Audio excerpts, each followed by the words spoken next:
La profecía bíblica se cumplirá ante nuestros ojos. Este hombre aceptó la marca de la bestia, y todo cambió. Imagina un futuro cercano en un mundo que ha aceptado el gobierno del hombre que es el anticristo. Bajo su dominio, Nick, un hombre de ingresos medios, lucha para comprar en las tiendas o vender cualquiera de sus posesiones. Pasa por todas estas dificultades porque aún no ha aceptado la marca. Sin embargo, no quiere ser como los marginados. Los marginados son un grupo de personas que han decidido oponerse al anticristo porque no aceptan su marca ni se inclinan ante su imagen. Estos marginados llevan una existencia desafiante, ya que deben permanecer ocultos. Después de mucha reflexión, Nick finalmente cede y decide tomar la marca. Es un proceso sencillo. El profeta del anticristo lo ha facilitado en gran medida. Después de aceptar la marca, sabe que ha tomado una decisión definitiva. Una decisión contra el Dios de los marginados, el Jesús a quien ellos sirven. Ahora está listo para recibir todos los beneficios de esta decisión. Sin embargo, algo extraño comienza a suceder. El mundo empieza a experimentar varios desastres, desde inundaciones hasta terremotos. Ahora un desastre extraño ocurre. Este desastre afecta su mano, el lugar donde tomó la marca, que de repente se vuelve dolorosa y empieza a emitir un mal olor, convirtiéndose en una llaga horrible. No hay nadie que pueda ayudar. Todas las personas que tomaron la marca están sufriendo de dolor. Hay personas confundidas, pero algunas no están desconcertadas porque conocen la verdad. Los marginados conocen la verdadera verdad. Los exiliados también notan estos acontecimientos. Saben que no son el resultado de un ataque global o de una guerra. De hecho, estos marginados poseen la verdad real y han tomado partido. Aunque han sufrido, conocen la verdad. Saben que este anticristo es un líder que quiere reemplazar a Jesús. Tuvo un intento de ejecución, pero fue sanado milagrosamente, y todos cayeron bajo su influencia. Muchos siguen cada una de sus palabras y órdenes. También saben que estas llagas que Nick y otros están padeciendo no provienen de este mundo, sino de una sede lejana. Estas aflicciones vienen del templo de Dios, lejos, en el cielo. El templo de Dios en el cielo es un lugar misterioso. Muchas personas ni siquiera saben que existe un templo en el cielo. Este templo en particular se abre en Apocalipsis 11. Sin embargo, cuando se cierra, indica una advertencia intensa y un juicio sobre el mundo entero, el peor que el mundo haya visto o verá jamás. Será el juicio final sobre el mundo. Cuando el templo se abre por primera vez, suceden muchas cosas misteriosas. Primero, se redescubre el Arca del Pacto. Esta representación es en realidad una verdad que aún no ha sido revelada. Por ejemplo, Apocalipsis 11:19 dice: «Y el templo de Dios que está en el cielo fue abierto, y el arca de su pacto se veía en su templo, y hubo relámpagos, voces, truenos, un terremoto y grande granizo». Sin embargo, todo está a punto de cambiar. 7 ángeles aparecen en el templo y transforman todo. Después de esto, miré y el santuario del templo del tabernáculo del testimonio en el cielo fue abierto, y los 7 ángeles que tenían las 7 plagas, aflicciones, calamidades, salieron del templo, vestidos de lino puro y resplandeciente, con cinturones dorados alrededor de sus pechos. Entonces, uno de los 4 seres vivientes entregó a los 7 ángeles 7 copas de oro, llenas de la ira e indignación de Dios, quien vive por los siglos de los siglos. El templo se llenó de humo por la gloria, resplandor y esplendor de Dios, y por su poder, y nadie pudo entrar en el templo hasta que se completaron las 7 plagas de los 7 ángeles. Apocalipsis 15:5-8. Sin embargo, este no es un juicio que el cielo tome a la ligera. En el capítulo anterior, vimos cuán serio e importante fue el proceso de preparación para derramar las copas. Estos ángeles están trayendo el juicio de Dios, y es importante notar que vienen directamente del templo celestial, de la presencia y el trono de Dios. No actúan por su cuenta, incluso llevan vestimentas especiales, lino puro y brillante, con bandas doradas en el pecho. Estas vestiduras nos recuerdan que, aunque los juicios sean terribles, provienen de una fuente justa. Es fácil pensar que los juicios desagradables solo provienen de fuentes malignas, pero esto nos muestra lo contrario. Habrá un juicio significativo. En la tierra, nadie puede hacer nada contra este juicio porque proviene de un Dios justo. Sí, la Biblia menciona ángeles malignos que han causado y causarán caos y destrucción, pero ese no es el caso aquí. La Biblia es clara al señalar que estos ángeles son justos y no caídos. A estos ángeles se les entregan copas, y el templo se llena con la nube de la gloria de Dios durante este período. Es importante entender que aquellos que no creen pueden no darse cuenta del juicio inminente. Esto también ilustra que las cosas primero se manifiestan en el ámbito espiritual, antes de volverse evidentes en el mundo físico. El hombre puede detectar patrones de lluvia y viento, pero los caminos de Dios son diferentes. No existe un procedimiento científico para comprender el funcionamiento del templo de Dios. Solo conocemos estos misterios porque Dios los ha compartido con sus hijos. Podemos encontrar consuelo en este conocimiento.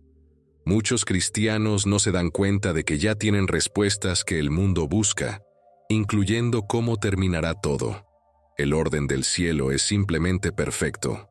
Uno de los 4 seres vivientes, cercano al trono de Dios, entrega estas copas a los 7 ángeles.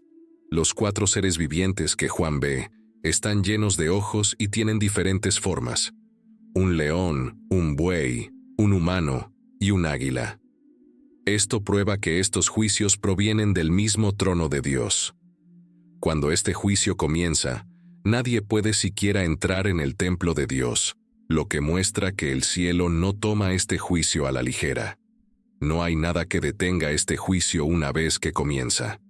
El cielo está listo, el templo está cerrado, los 7 ángeles están preparados, y la humanidad está lista para recibir estas copas. Entonces, escuché una gran voz que salía del templo, y decía a los 7 ángeles: «Vayan y derramen sobre la tierra las 7 copas de la ira e indignación de Dios». El primer ángel fue, y derramó su copa sobre la tierra, y una llaga maligna y dolorosa apareció en las personas que tenían la marca de la bestia y adoraban su imagen. Apocalipsis 16, 1-2.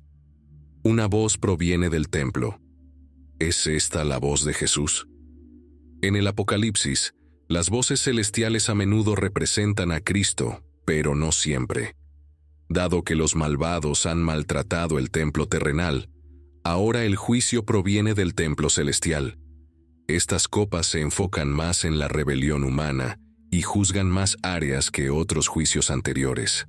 La mayoría de estas copas, al igual que las trompetas, nos recuerdan las plagas del Éxodo, llagas dolorosas, agua convertida en sangre y oscuridad. Al recordarnos estas plagas, estos juicios nos muestran que, así como Dios protegió a su pueblo en Gosén durante las plagas, también los protegerá de sus juicios. Las 2 últimas copas representan la batalla final y el cumplimiento de las promesas de Dios. La primera copa trae llagas dolorosas y dañinas a aquellos que adoran la imagen y tienen la marca de la bestia. Las personas que eligen seguir a Dios no son afectadas por esta copa. Está reservada únicamente para aquellos que siguen a la bestia. Este pasaje muestra la ira de Dios siendo derramada sobre la humanidad, que fue creada en el 6º día, según Génesis 1. Apocalipsis 13:8 nos dice que esto representa la 6ª plaga egipcia de úlceras, que afectó a aquellos con la marca 666 de la bestia, los que adoran a la criatura en lugar del Creador.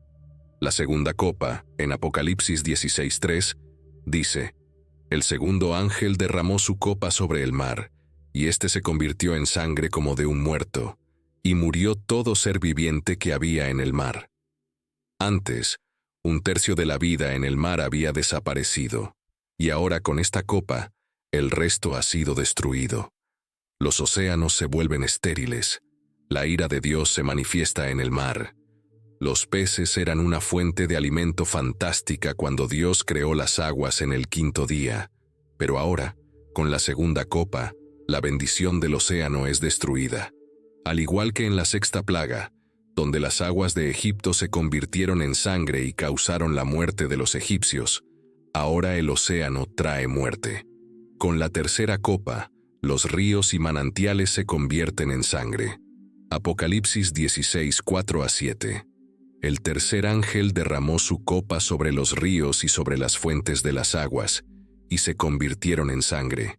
Y oí al ángel de las aguas decir: Justo eres tú, el que eres y que eras, oh Santo, porque has juzgado estas cosas, porque derramaron la sangre de los santos y de los profetas, y tú les has dado sangre a beber, se lo merecen. Y oí al altar decir: Sí, Señor Dios Todopoderoso, verdaderos y justos son tus juicios. La tercera copa convierte toda el agua dulce en sangre. Dios muestra su juicio al decir que las personas malvadas en la tierra han derramado la sangre de los creyentes, y ahora ellas mismas beberán de esa sangre.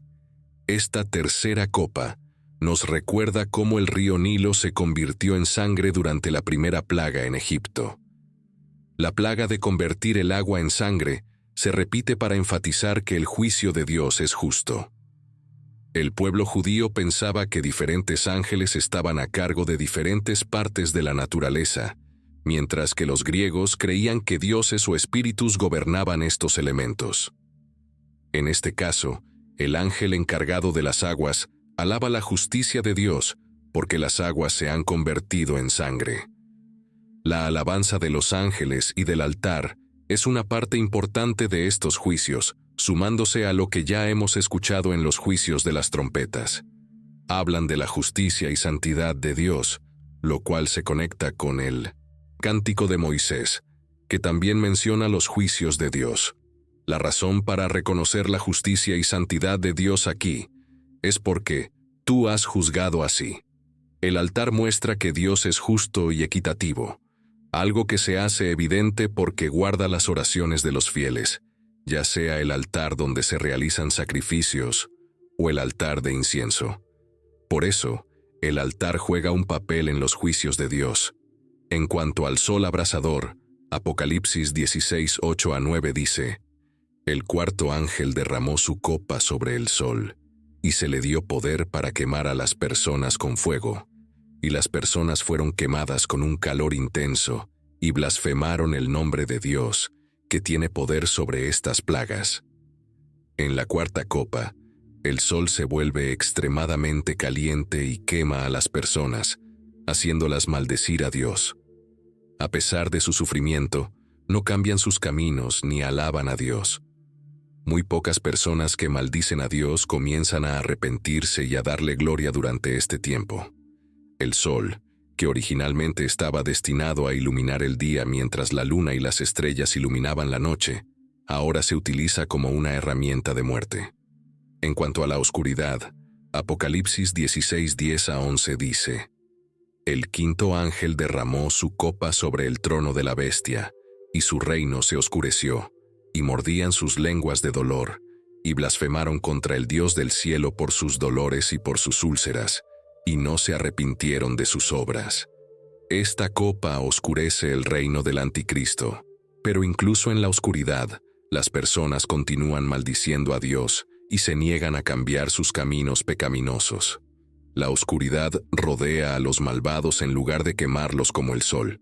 Es similar a la última plaga en Egipto, donde la oscuridad cubrió la tierra durante 3 días y nadie podía ver ni moverse. Jesús llama al infierno la oscuridad exterior, donde las personas llorarán y rechinarán los dientes de dolor. Mateo 25:30. Las plagas del sol abrasador y la oscuridad nos recuerdan la plaga del Antiguo Testamento sobre el dios Sol de Egipto, Amón-Ra, y otros eventos del Éxodo. La oscuridad en realidad causa dolor, Pero en lugar de ver esto como la justicia de Dios y arrepentirse, las personas solo se enfurecen más contra Él, Dios, y continúan maldiciéndolo. Guerra. Apocalipsis capítulo 16, versículos 12 a 16.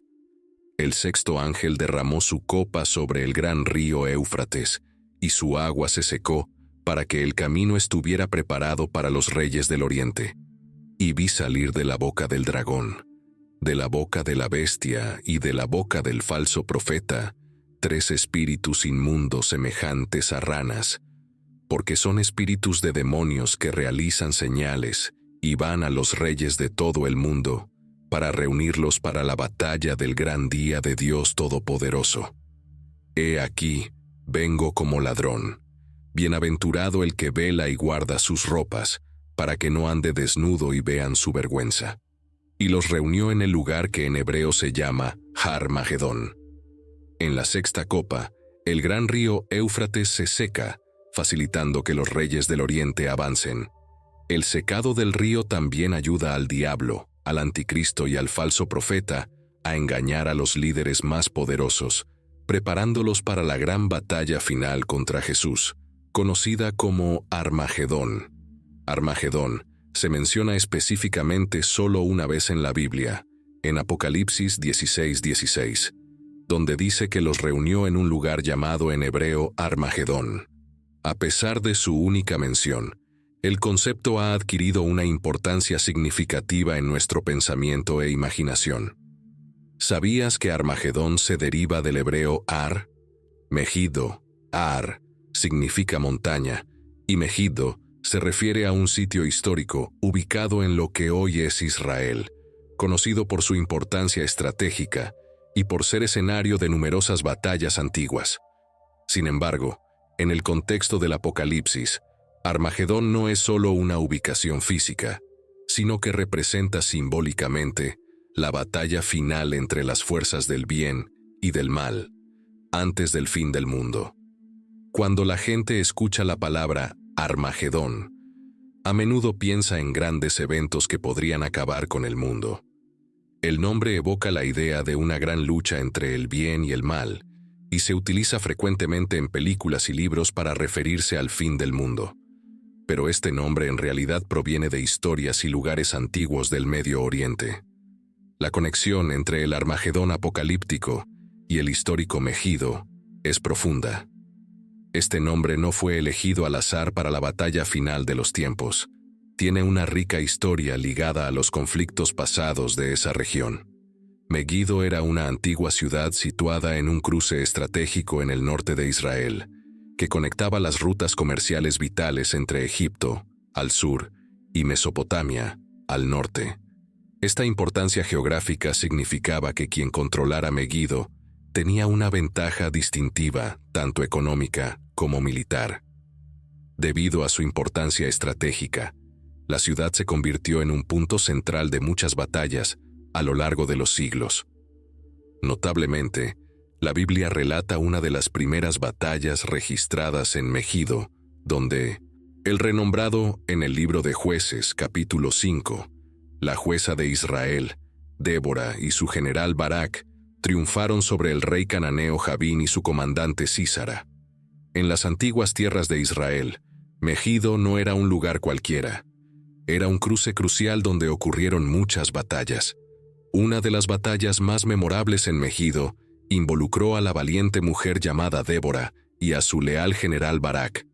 A través de la fe y valentía de Débora, Barak y Jael, los israelitas vieron el poder de Dios en acción, logrando la victoria a pesar de las abrumadoras dificultades. Dada su historia como campo de batalla, no es sorprendente que los autores proféticamente inclinados del Nuevo Testamento usaran el legado de Megido como una metáfora para la confrontación final entre el bien y el mal. Su historia está llena de conflictos y batallas, lo que lo convierte en un buen símbolo para la gran batalla final mencionada en el libro de Apocalipsis. Sin embargo, este no es el final. Luego vi un nuevo cielo y una nueva tierra, porque el primer cielo y la primera tierra habían pasado, y ya no había mar. Apocalipsis 21:1. En Apocalipsis 20, La historia tal como la conocemos llega a su fin, y Juan comienza a describir el estado eterno en el que los creyentes habitarán, mientras que los no creyentes existirán en un estado eterno ya descrito. Los creyentes vivirán en un nuevo cielo y una nueva tierra, ya que el primer cielo y la primera tierra desaparecerán. Apocalipsis 21, 2-4. Y vi la ciudad santa, la nueva Jerusalén descendiendo del cielo de parte de Dios, adornada como una novia embellecida para su esposo. Entonces escuché una gran voz desde el trono diciendo: He aquí, el tabernáculo de Dios está entre los hombres, y Él vivirá con ellos, y ellos serán su pueblo, y Dios mismo estará con ellos como su Dios. Enjugará toda lágrima de sus ojos, y ya no habrá más muerte, ni tristeza, ni clamor, ni dolor, porque las primeras cosas han pasado. En este momento, Jesús vive en una hermosa ciudad en el cielo con todas las personas que creyeron en Él y que han fallecido. En el futuro, durante un período especial de 1000 años, el pueblo de Dios vivirá y trabajará en la tierra que conocemos hoy, con su ciudad principal en Jerusalén. Pero después de que Dios renueve la tierra destruyendo la antigua, Él traerá esa ciudad celestial a la nueva tierra, ya lista y resplandeciente como una novia para su boda. Esa ciudad se conocerá como la Nueva Jerusalén y servirá como la capital de la nueva creación. Allí, en medio de su nueva creación, Dios habitará y vivirá con su pueblo, como nosotros vivimos junto a nuestro Creador. Toda tristeza, dolor y decepción desaparecerán. La idea de que Dios hará todo nuevo puede parecer demasiado fantástica para ser verdad, pero Él asegura que esta promesa es fiel y verdadera. Su pueblo estará completamente satisfecho en la nueva creación, simbolizada aquí por la metáfora de la sed saciada. La fuente del agua de la vida.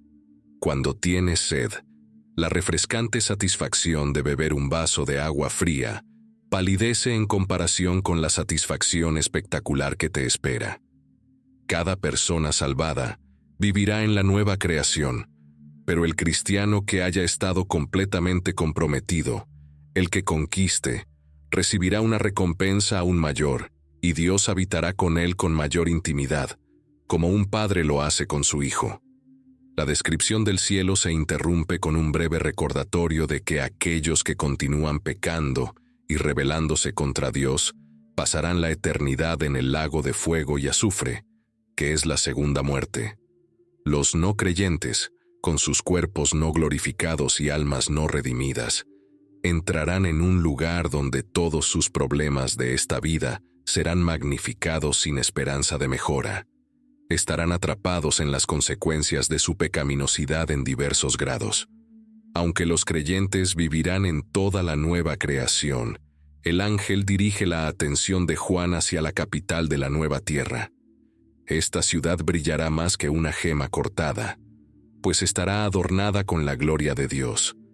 La ciudad no necesitará del sol ni de la luna para iluminarla, pues la gloria de Dios le dará luz y el Cordero será su lumbrera. Las naciones caminarán a la luz de ella y los reyes de la tierra traerán su esplendor a ella. Sus puertas nunca se cerrarán porque no habrá noche allí. La gloria y el honor de las naciones serán traídos a ella. Apocalipsis 21, 23-26. No habrá necesidad del sol ni de la luna en la ciudad, porque la gloria de Dios la iluminará y el Cordero será su luz. Nuestro sol está a 93 millones de millas de distancia, pero su poder es suficiente para iluminar la tierra. La presencia de Dios, por otro lado, puede fácilmente reemplazar al sol, ya que el Señor posee una potencia y resplandor aún mayores. El hecho de que nunca haya noche allí implica que los cuerpos glorificados de los creyentes nunca se cansarán ni necesitarán dormir. Además, no nos aburriremos en la nueva tierra. Las naciones y los reyes funcionarán en un contexto nacional, trayendo su gloria y honor a la ciudad. Todos visitarán la Nueva Jerusalén como el pináculo de sus vidas en la nueva tierra. Y no es sorprendente dado su esplendor. Nada impuro entrará en ella, ni tampoco aquellos que hagan lo vergonzoso o engañoso. sino solo aquellos cuyos nombres estén escritos en el libro de la vida del Cordero. Apocalipsis 21:27. Aunque la invitación para habitar en esta ciudad es universal, los requisitos para entrar son específicos. Nada impuro entrará, ni nadie que haga lo detestable o falso, sino solo aquellos cuyos nombres estén escritos en el libro de la vida del Cordero, quienes han aceptado a Jesús como su Salvador por fe. El libro de Apocalipsis no es solo un conjunto de hechos, es un mensaje especial de Dios para prepararnos para los últimos tiempos. El objetivo es prepararnos. Muchas personas estudian las profecías sobre el fin de los tiempos solo para aprender más, pero Dios quiere que estemos listos para los desafíos que enfrentaremos a medida que el mundo se vuelve más difícil y a medida que Jesús se acerque. Está a punto de regresar, así que quiero ser claro. Es muy importante para nosotros estudiar el libro de Apocalipsis porque está cerca del corazón de Dios. Él quiere que estemos listos para encontrarnos con Él. El Apocalipsis habla de cosas asombrosas que Dios hará en la tierra antes de que Jesús regrese. Luego, describe el regreso de Jesús y finalmente nos muestra los nuevos cielos y la nueva tierra. Comencemos desde el principio. Juan se encuentra en la isla de Patmos porque creía en Jesús y querían mantenerlo apartado de todos para que no siguiera hablando sobre Jesús. Así que allí está, solo en esta isla. El libro de Apocalipsis comienza diciendo que un domingo, mientras Juan estaba solo, escuchó una voz del cielo. De repente, fue llevado al mundo espiritual y vio a Jesús en su trono. Jesús le habló a través de ángeles y le mostró lo que sucedería en la tierra en los últimos días. Juan vio a Jesús abrir un pergamino con sellos y, al abrirlo, comenzaron a caer juicios sobre la tierra. En total, Juan vio 21 juicios que Jesús traería a la tierra en los últimos días. Presten atención, no se pierdan en los detalles, solo entiendan la idea principal. Hay 21 juicios y se dividen en 3 etapas. Primero, hay 7 juicios llamados los 7 sellos. Luego, vienen 7 juicios más con 7 trompetas. Y finalmente, los últimos 7 juicios, conocidos como las 7 copas de la ira. Así que, para recapitular, primero se rompen los 7 sellos, luego vienen las 7 trompetas, y finalmente las 7 copas de la ira. Las trompetas son tocadas, y cuando suena la 7ª trompeta, da lugar a las 7 copas de ira. Antes de que se toque la 7ª trompeta y se derramen las copas de ira, sucede algo asombroso. La iglesia es arrebatada de la tierra. En el libro de Apocalipsis, Jesús es llamado el Cordero de Dios 29 veces. Esto es realmente importante de entender. Sé que parte de esto puede ser una revisión para ti, pero es crucial al comenzar esta nueva serie sobre la comprensión del Apocalipsis. La Biblia trata sobre la unidad. El Antiguo Testamento y el Nuevo Testamento están conectados. El Nuevo Testamento no reemplaza al Antiguo, sino que lo completa. Los mismos patrones del Antiguo Testamento se repiten en el Nuevo Testamento. Por ejemplo, piensa en José, quien fue rechazado por sus hermanos pero más tarde se convirtió en su Salvador, así como Jesús, quien fue rechazado por Israel, pero se convirtió en su Salvador. Podemos ver muchos patrones del Antiguo Testamento cumplidos en el Nuevo Testamento. Por eso Jesús dijo que no vino a abolir la ley y los profetas, sino a cumplirlos. Dado que Jesús es llamado el Cordero de Dios 29 veces en Apocalipsis, debemos preguntarnos qué significa esto. Jesús también es llamado el descendiente de David y la estrella resplandeciente de la mañana en Apocalipsis, pero se le refiere principalmente como el Cordero. Como el Antiguo y el Nuevo Testamento están conectados, lo vemos en el primer capítulo del Nuevo Testamento, Mateo 1:1, donde se habla de la historia familiar de Jesús. Nos muestra que Jesús está vinculado al Antiguo Testamento. Jesús es llamado el Cordero, por lo que necesitamos entender lo que esto significa. Para descubrirlo, volvemos al Antiguo Testamento. específicamente a Éxodo 12. Allí aprendemos que Israel fue liberado de Egipto por la sangre de un cordero. La misión de Jesús es similar. Él lleva la liberación de Israel a su culminación al salvar a todo el pueblo de Dios, tanto judíos como gentiles, del mundo y de Satanás, y llevarlos al cielo a través de su sangre. Cuando Jesús fue presentado al mundo por Juan el Bautista en el río Jordán, Juan lo señaló y dijo: «He aquí el Cordero de Dios». Jesús fue presentado como el Cordero, y al final de todo en el libro de Apocalipsis también se le ve como el Cordero.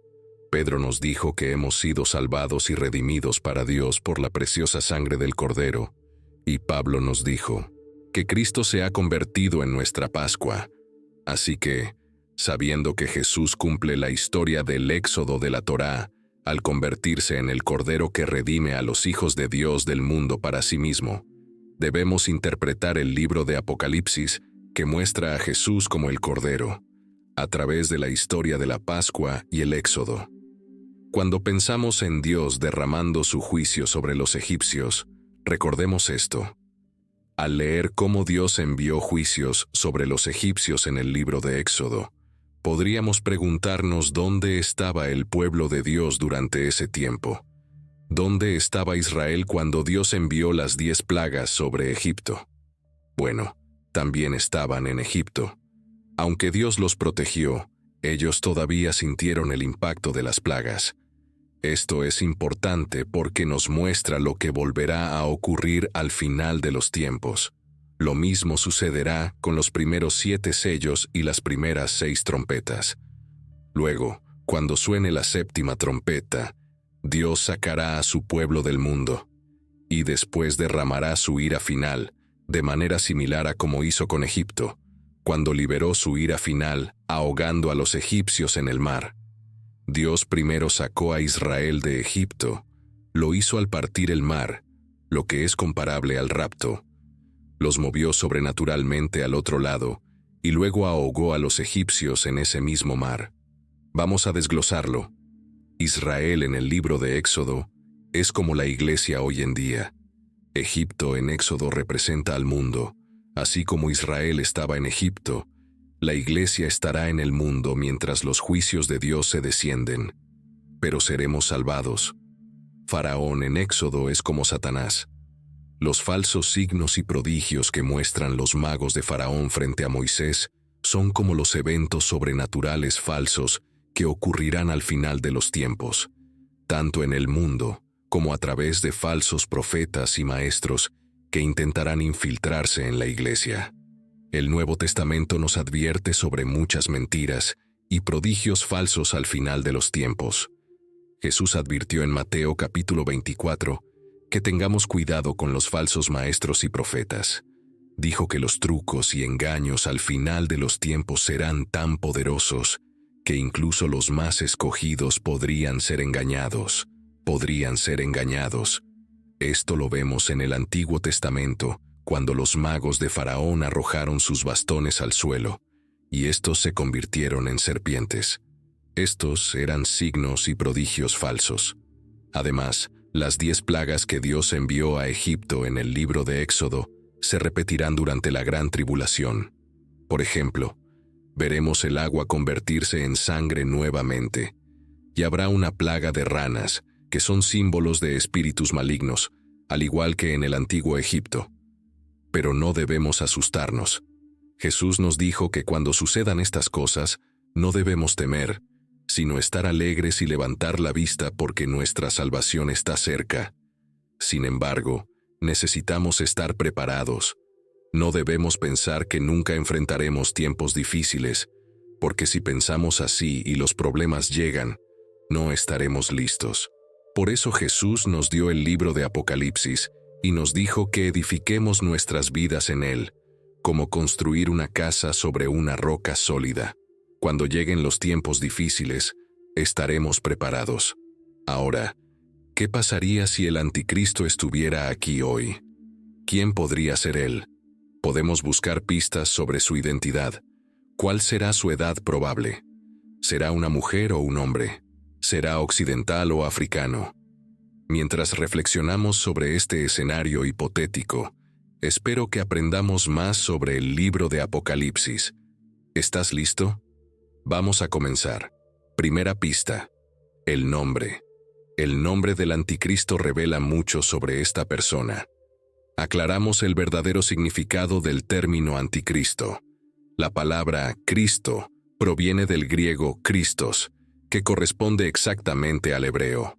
La palabra Mesías, de la cual obtenemos Mesías, proviene del hebreo Mashiach. Así que cuando decimos anticristo, eso significa antimesías. Anti es una preposición griega que tiene dos significados, ambos aplicables en este contexto. Primero, significa en contra de, por lo que el primer significado es en contra del Mesías. El segundo significado es en lugar de, cuyo propósito último es reemplazar al verdadero Mesías por un falso Mesías. En cuanto al anticristo, tenemos aproximadamente 9 características sobre él, así que las enumeraremos. Después de 40 videos sobre este tema, este es un estudio personal, así que si ves que algunas opiniones personales destacan, avísame en los comentarios. En las enseñanzas de Juan, leemos: en esto conoced el Espíritu de Dios.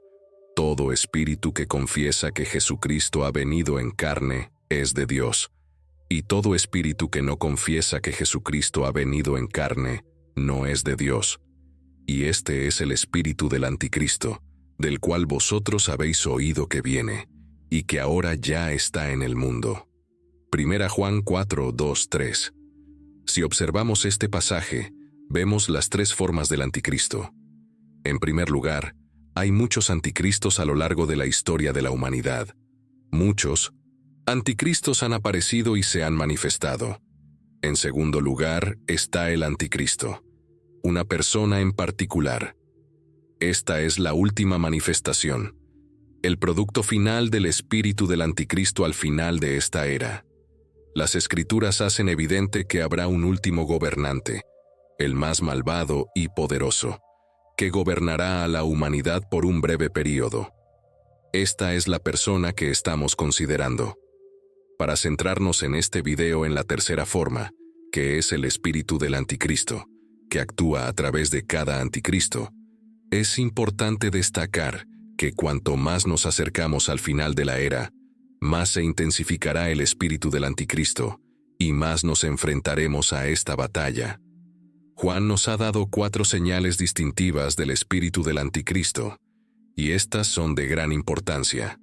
En primer lugar, este espíritu comienza en asociación con el pueblo de Dios. Salieron de nosotros, pero no eran de nosotros, porque si hubieran sido de nosotros, habrían permanecido con nosotros.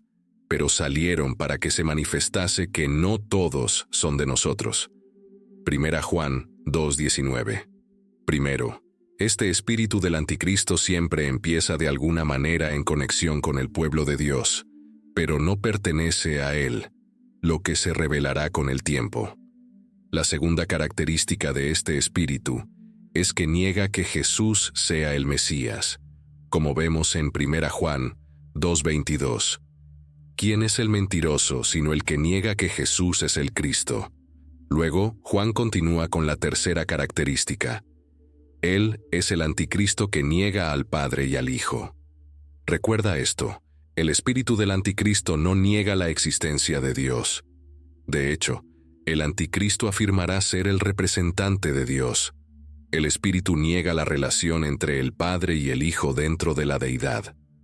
La cuarta característica de este espíritu, mencionada en 1 Juan 4, es que niega que el Mesías haya venido. Probablemente cree en un Mesías que vendrá, pero niega que el Mesías ya haya llegado. Así que tenemos a alguien que quiere reemplazar a Jesús, alguien que comienza de alguna manera en conexión con el pueblo de Dios y niega que el Mesías haya venido. Segunda pista. La siguiente pregunta es si este anticristo será hombre o mujer. Esta puede ser respondida rápidamente. 1 Juan 2:22 dice: ¿Quién es el mentiroso, sino el que niega que Jesús es el Cristo? Daniel 11:21 menciona que Él vendrá sin previo aviso y obtendrá el reino por medio de halagos. Además, segundo a Tesalonicenses 2:4, dice que se sentará en el templo de Dios proclamándose a sí mismo como Dios. Esto claramente indica que se trata de un hombre. Tercera pista. ¿Cuál será su función? ¿Será un magnate, un presidente o alguien escondido en las sombras, moviendo los hilos detrás de escena? En el libro de Daniel y en el Apocalipsis, vemos indicios de que será un gran líder mundial. Primero, trabajará con otros reyes del mundo. En el libro de Apocalipsis, leemos que los líderes de grandes naciones harán un acuerdo maligno en los tiempos finales. Apocalipsis 17:1 dice: 5 reyes han caído ya, el sexto ahora reina, y el séptimo aún no ha venido, y cuando venga, es necesario que dure poco tiempo. Este séptimo será rápidamente usurpado por otro, que será el estado del anticristo.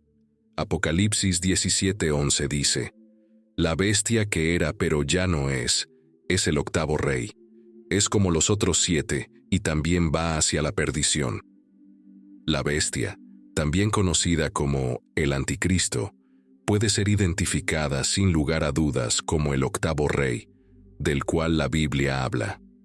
10 reyes o líderes que cederán su poder y autoridad a la bestia, el anticristo. Los 10 cuernos que viste son 10 reyes que aún no han recibido reino, pero recibirán poder como reyes durante 1 hora con la bestia. Estos tienen un mismo propósito y entregarán su poder y fuerza a la bestia. Apocalipsis 17:12-13. La segunda pista sobre la carrera del anticristo es que el mundo lo sigue y lo respeta. En Apocalipsis 13:3-4 leemos: vi una de sus cabezas como herida de muerte, pero su herida mortal fue sanada. Y toda la tierra se maravilló en pos de la bestia. Adoraron al dragón que había dado autoridad a la bestia, y adoraron a la bestia diciendo: ¿quién como la bestia? ¿Y quién podrá luchar contra ella? A medida que la gente adore a esta bestia y se incline ante su gobierno, es posible que no se den cuenta de que están adorando a Satanás mismo, aunque en esencia es adoración a Satanás. Claramente, adoran tanto a la bestia como al dragón, pero su adoración al dragón puede ser inconsciente. El mundo quedará asombrado ante el poder de la bestia y creerá que es tan poderoso que no puede ser derrotado. Por un tiempo, la bestia parecerá un gran vencedor. Otra pista sobre su carrera es que liderará la batalla en Armagedón, lo que indica que es un gran líder global. Armagedón se menciona específicamente solo una vez en la Biblia, en Apocalipsis 16:16, y los reunió en el lugar que en hebreo se llama Armagedón, llamado en hebreo Armagedón. A pesar de su mención única, el concepto ha adquirido una importancia significativa en nuestra imaginación y pensamiento. ¿Sabías que Armagedón proviene del hebreo Har Megido?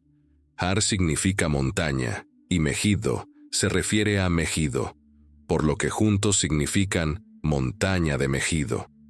Cuando la gente escucha Armagedón, a menudo piensa en eventos globales que marcan el fin del mundo. El nombre evoca la idea de una gran batalla entre el bien y el mal, y se usa frecuentemente en películas y libros para describir el fin del mundo. Sin embargo, este nombre proviene de historias y lugares antiguos en el Medio Oriente. En los últimos días, antes de la gran batalla de Armagedón, el mundo será testigo de eventos que se desarrollarán rápidamente, sin precedentes en su historia. Primero, surgirá el anticristo. Las Escrituras dejan claro que el poder e influencia del anticristo serán inmensos, pero también basados en el engaño y la maldad. Otra pista sobre su carrera es que él firmará tratados de paz con las naciones, confirmando un pacto de paz que le permitirá ganar la confianza de muchas naciones. El propio ángel Gabriel advierte a Daniel sobre este anticristo en Daniel 9:27. Y él hará un pacto firme con muchos por 1 semana, 7 años. Pero a la mitad de la semana hará cesar el sacrificio y la ofrenda de grano, y sobre el ala de las abominaciones vendrá el desolador, hasta que la consumación esté determinada. Destrucción completa, que es decretada, será derramada sobre el causador del horror. El príncipe que Gabriel describió es el príncipe que ha de venir, mencionado en el versículo anterior. Este tratado podría ser de amistad, no agresión, o una garantía de apoyo militar contra cualquier nación que ataque a Israel. Leemos que, a la mitad de la semana, hará cesar el sacrificio y la ofrenda. Este hombre impedirá que se realicen más sacrificios y ofrendas a Jehová, al volverse hostil contra Israel. El príncipe que ha de venir hará un pacto con Israel por 7 años, completando así la profecía de las 70 semanas para Jerusalén y el pueblo judío. La referencia específica a Israel se denota por la palabra muchos, en lugar de una referencia general a un grupo. Con todos estos puntos, vemos a un hombre con una carrera política. ¿Será un gran líder en este campo? ¿Será estadounidense o africano? ¿De dónde proviene? Cuarta pista. Un intento de ejecución, la bestia y su herida. En Apocalipsis 13:13 dice: «Y vi una de sus cabezas como herida de muerte, pero su herida mortal fue sanada, y toda la tierra se maravilló en pos de la bestia». Esta es una herida en la cabeza, una herida mortal, no una lesión superficial. Quizás sea resultado del juicio de Dios contra la bestia. La recuperación de la bestia aumenta su fama y autoridad. Toda la tierra se maravilló y siguió a la bestia, como se menciona 2 veces después en Apocalipsis 13:12 y 13:14. Esta recuperación se menciona en conexión con la adoración y devoción del mundo hacia la bestia, Apocalipsis 13:12 a 14, y ejerce todo el poder de la primera bestia delante de él, y hace que la tierra y los que habitan en ella adoren a la primera bestia, cuya herida mortal fue sanada. Algunas personas perciben a la bestia no como un individuo, sino como un cuerpo de gobierno, viéndola como el resurgimiento del Imperio Romano, tal como se profetizó en Daniel 7. Según esta perspectiva, el Imperio Romano, que una vez estuvo extinto, será revivido y el mundo quedará asombrado. Sin embargo, al analizar las palabras de Juan en Apocalipsis capítulo 13, parece más natural interpretarlas como una referencia a un individuo que sufrirá una herida mortal y luego será sanado. Este individuo liderará un imperio romano revivido, y su carácter será dominante dentro de él. Aunque él y el imperio no son lo mismo, su herida sanada hace que este individuo sea un verdadero anticristo, que incluso imita a Jesús en su muerte y resurrección. El mundo creerá esto, lo que incrementará enormemente su fama y poder. La quinta pista es el tamaño de su apoyo y su falso profeta. En Apocalipsis 13:4 se dice: «Y adoraron al dragón que había dado autoridad a la bestia, y adoraron a la bestia diciendo: ¿Quién como la bestia, y quién podrá luchar contra ella?» El mundo se asombrará del poder de la bestia y creerá que es tan poderoso que no puede ser conquistado.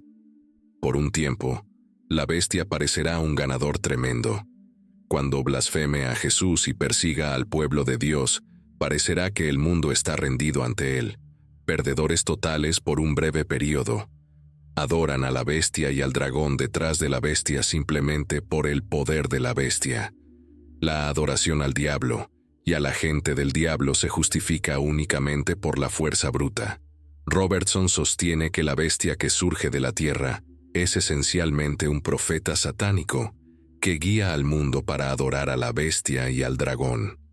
Puede parecer increíble para algunos que el mundo se deje llevar a adorar a un hombre y al diablo, pero por naturaleza, los hombres tienen un impulso religioso innegable y también una rebelión igualmente innegable contra Dios. Lo que los hombres desean no es la eliminación de la religión, sino su propia religión. Dicen que quieren el reino, pero no quieren a Dios en él. La bestia que surge del mar realizará señales y prodigios para apoyar sus enseñanzas falsas. El falso profeta también llevará a cabo un milagro específico, haciendo que el fuego caiga del cielo sobre la tierra, a la vista de todos. Juan enfatiza este milagro porque, a los ojos del mundo engañado, parecerá una respuesta a los milagros realizados por los dos testigos que estarán ministrando durante ese tiempo, y serán perseguidos por el anticristo y su falso profeta. Apocalipsis 11:5. Para el mundo engañado, este falso profeta será visto de manera similar a Elías en 1 Reyes 18. Podemos imaginar al falso profeta desafiando que el verdadero Dios responda con fuego, y luego realizando este prodigio engañoso. En el tiempo del Éxodo, Aarón realizó milagros, y durante un tiempo, los milagros de Aarón fueron igualados por los magos de Egipto. Éxodo 7-9. En Deuteronomio 13:1-5, Dios anticipa que habrá obras sobrenaturales realizadas por falsos profetas e ídolos. Como advertencia, aconseja a su pueblo que juzgue a quienes realicen milagros basándose en su mensaje, no solo en sus actos.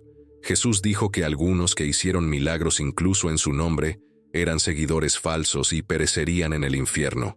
Mateo 7:22-23. Muchos dirán en ese día: Señor, Señor, ¿no hemos profetizado en tu nombre, y en tu nombre echado fuera demonios, y en tu nombre hecho muchos milagros? Y entonces les diré: nunca os conocí, apartaos de mí, hacedores de maldad. Jesús advirtió que en los últimos tiempos surgirían falsos profetas que mostrarían grandes señales y maravillas para engañar. Mateo 24:24. Porque se levantarán falsos cristos y falsos profetas, y harán grandes señales y prodigios, de tal manera que engañarán, si fuere posible, a los escogidos. Pablo también dijo que el anticristo vendrá con todo poder, señales y maravillas mentirosas. 2 Tesalonicenses 2:9. Aquel cuyo advenimiento es según la obra de Satanás, con gran poder y señales y prodigios mentirosos. Conociendo todo esto, el énfasis en las señales y maravillas entre algunos cristianos es preocupante. Algunos cristianos creen o dicen que puedes saber dónde está Dios y su poder a través de señales y prodigios. Pensar así es dejarte completamente vulnerable a engaño. Hace años, hubo una gran conferencia multidenominacional de personas con esta forma de pensar, y su lema en un enorme cartel sobre la plataforma de la conferencia decía: el quinto indicio de su existencia muestra que Jesús viene pronto. El anticristo se encuentra con Jesús. Por lo tanto, si creemos que el anticristo está aquí hoy, significa que Jesús vendrá pronto. Este encuentro ocurre en Apocalipsis 16.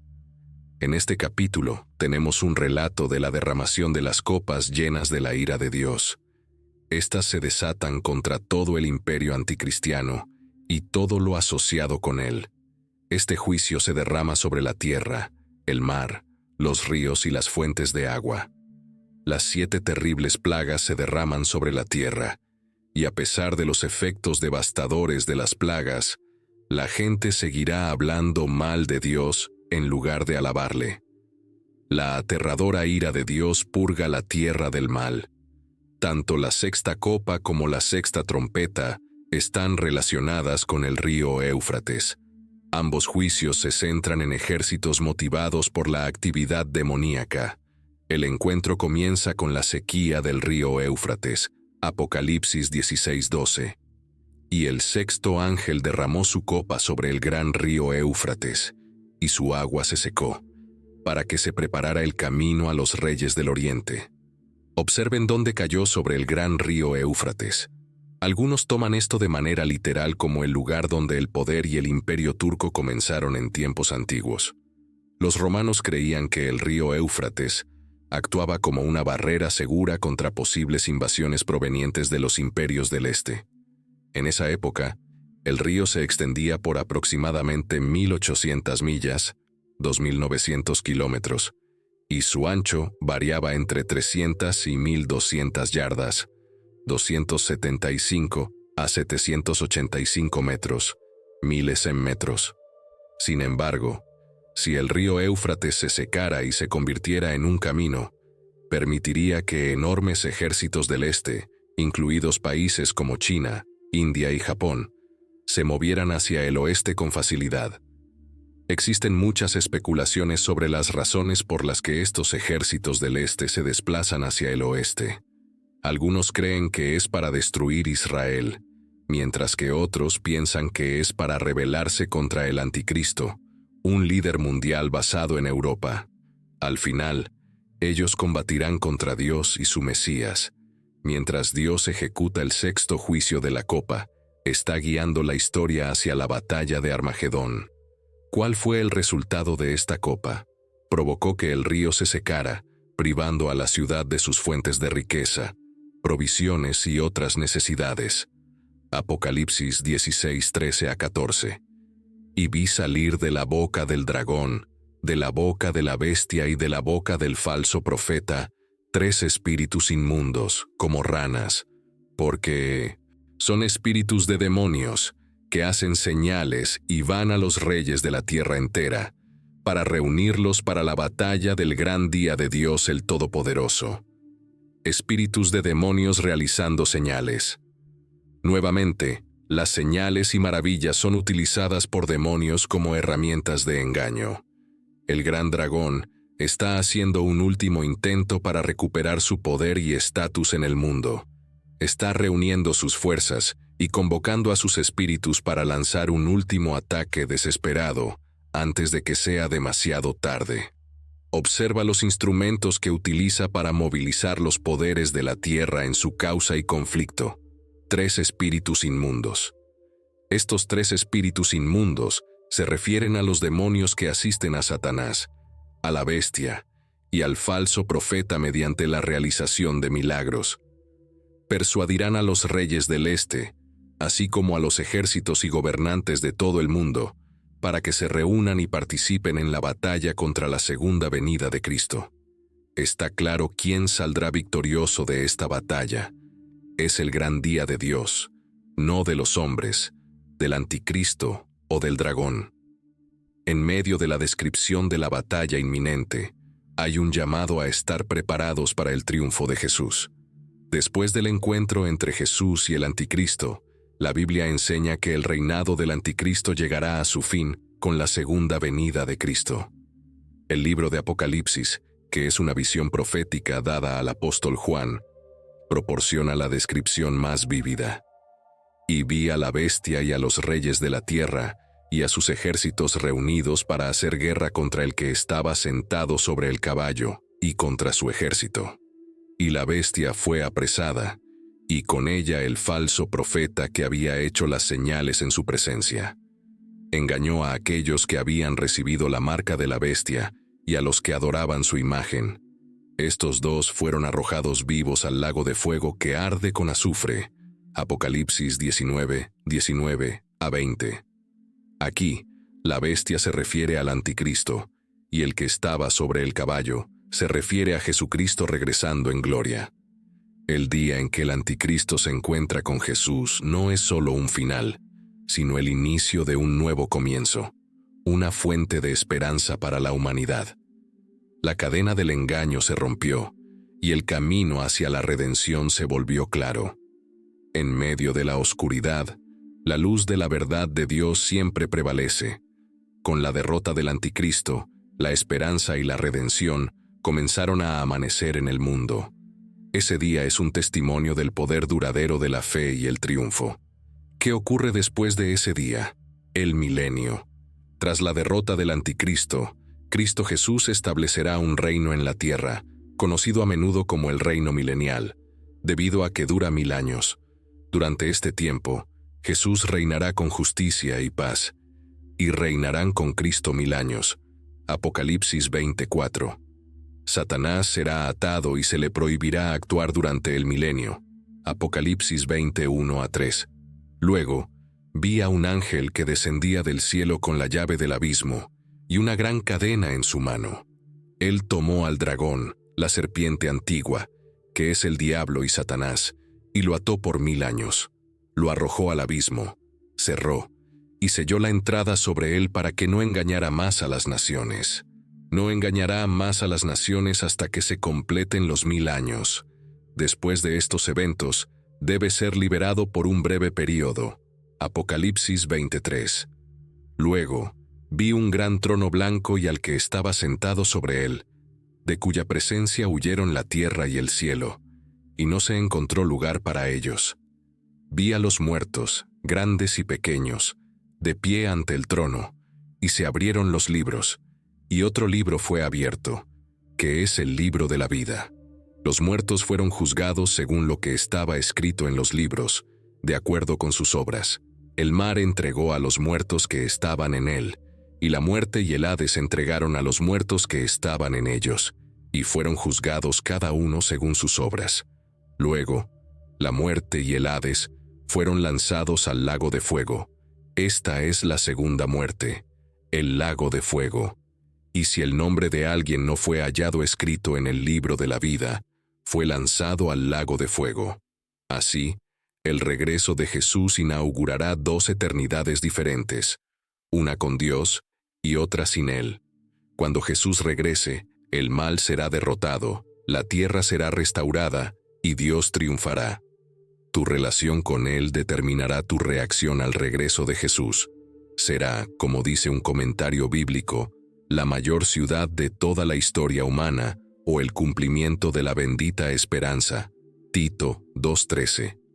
La fe en Cristo marca la diferencia, pero cuando el Hijo del Hombre regrese, ¿cuántos encontrará en la tierra que tengan fe? En Lucas 18:8, la Biblia subraya la importancia de la responsabilidad personal. No te engañes, Dios no puede ser burlado. Lo que el hombre siembra, eso cosechará. Gálatas 6:7. Esto significa que las personas son responsables de lo que hacen y enfrentarán las consecuencias de sus acciones. Nos recuerda que lo que hacemos y decidimos es importante, no solo ahora, sino también en lo que respecta al juicio eterno.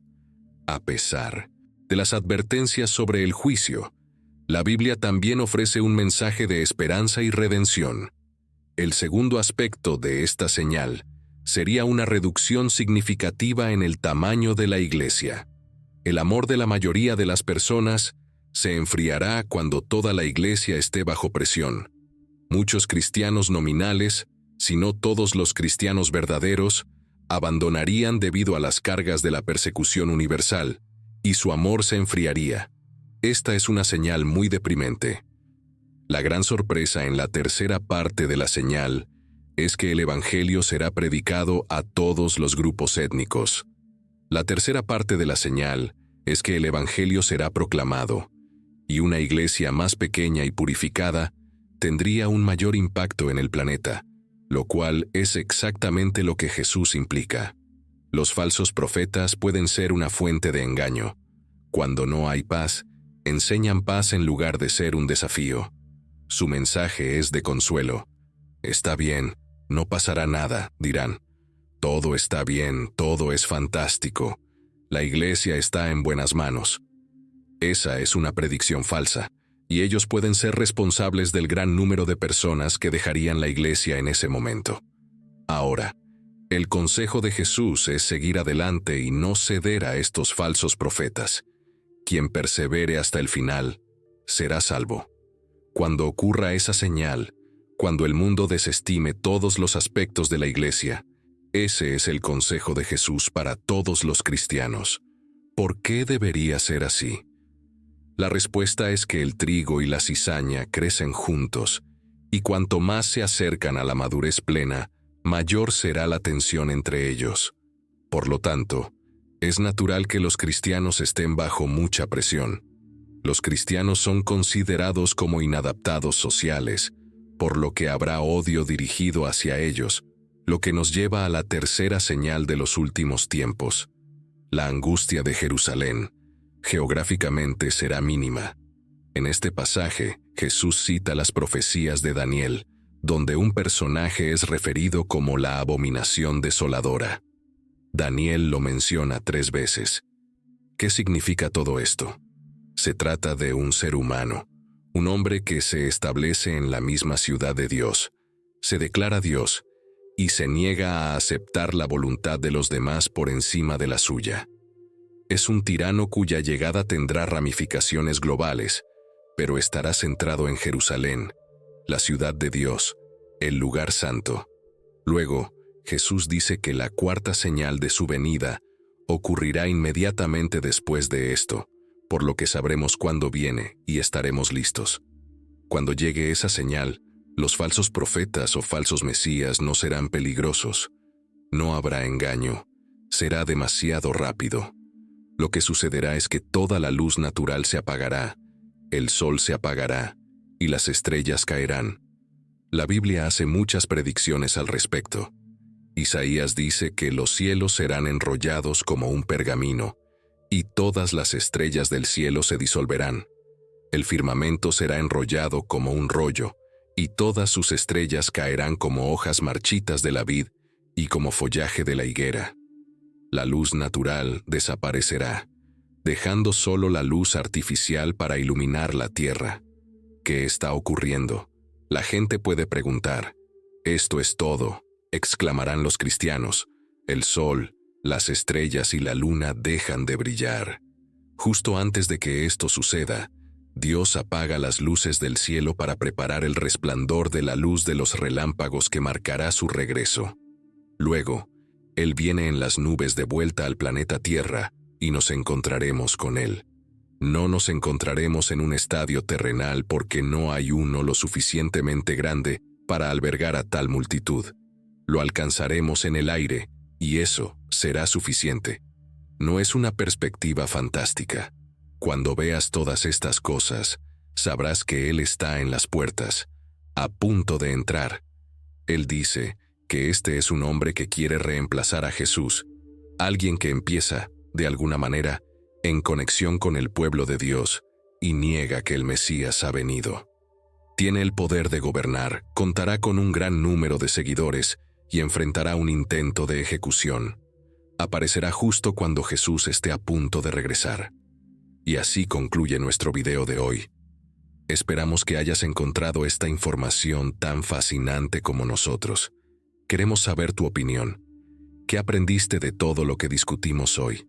Déjanos tu comentario abajo y compártelo con nosotros. No olvides darle un me gusta si te ha gustado el contenido y suscribirte al canal para no perderte futuros videos. Tu apoyo es fundamental para seguir creando contenido de calidad. Gracias por estar con nosotros y hasta la próxima.